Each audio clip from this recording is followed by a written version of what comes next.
Qatar KMCC Mogral Puthur panchayat committee സംഘടിപ്പിച്ച നാട്ടൊരുമ സംഗമം ശ്രദ്ധേയമായി. ലഹരിവിരുദ്ധ ബോധവൽക്കരണ സന്ദേശവുമായാണ് നാട്ടൊരുമ സംഗമം സംഘടിപ്പിച്ചത്.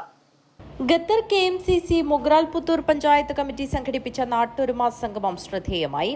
ലഹരിവിരുദ്ധ ബോധവൽക്കരണ സന്ദേശവുമായാണ് പരിപാടി സംഘടിപ്പിച്ചത്.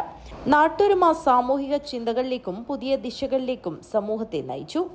സമൂഹത്തെ ക്ഷയിപ്പിക്കുന്ന മഹാവിപത്തായ ലഹരി ഉപയോഗം ചെറുക്കുക എന്ന ലക്ഷ്യത്തോടെ നവബോധം എന്ന പേരിൽ വലിയ തലത്തിലേക്ക് KMCC മുഗ്രാൽ പുത്തൂർ പഞ്ചായത്ത് കമ്മിറ്റി ലഹരിവിരുദ്ധ ക്യാമ്പയിന് തുടക്കമിട്ടു. നൂറുകണക്കിന് ആളുകൾ പങ്കെടുത്ത പരിപാടിയിൽ ലഹരിവിരുദ്ധ പ്രതിജ്ഞയെടുത്ത് ക്യാമ്പയിൻ ആരംഭിച്ചു. ഖത്തർ KMCC സംസ്ഥാന വൈസ് പ്രസിഡന്റ് ആദം കുഞ്ഞി തളങ്കര ഉദ്ഘാടനം ചെയ്തു.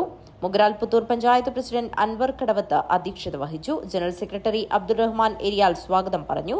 അലി ചെരൂർ, ഷാനിഫ് പൈക്ക, ഹാരിസ് എരിയാൽ, ഷഫീഖ് ചെങ്കള, ജാഫർ കല്ലങ്കടി, നവാസ് ആസാദ് നഗർ, റഹീം ചൌക്കി, KB റഫീഖ്, ഹമീദ്, ഹാരിസ് ചൂരി, റിയാസ് മാന്യ, ഷരീഫ്, നൌഷാദ്, റഹീം, അക്ബർ, സിദ്ദീഖ്, റഹീം ബേലൂർ, മാഹിൻ ബ്ലാർക്കോട്, ഷാനവാസ് തളങ്കര, മുഹമ്മദ് കുഞ്ഞി എന്നിവർ ചടങ്ങിൽ പങ്കെടുത്തു. News bureau, Kanhangad.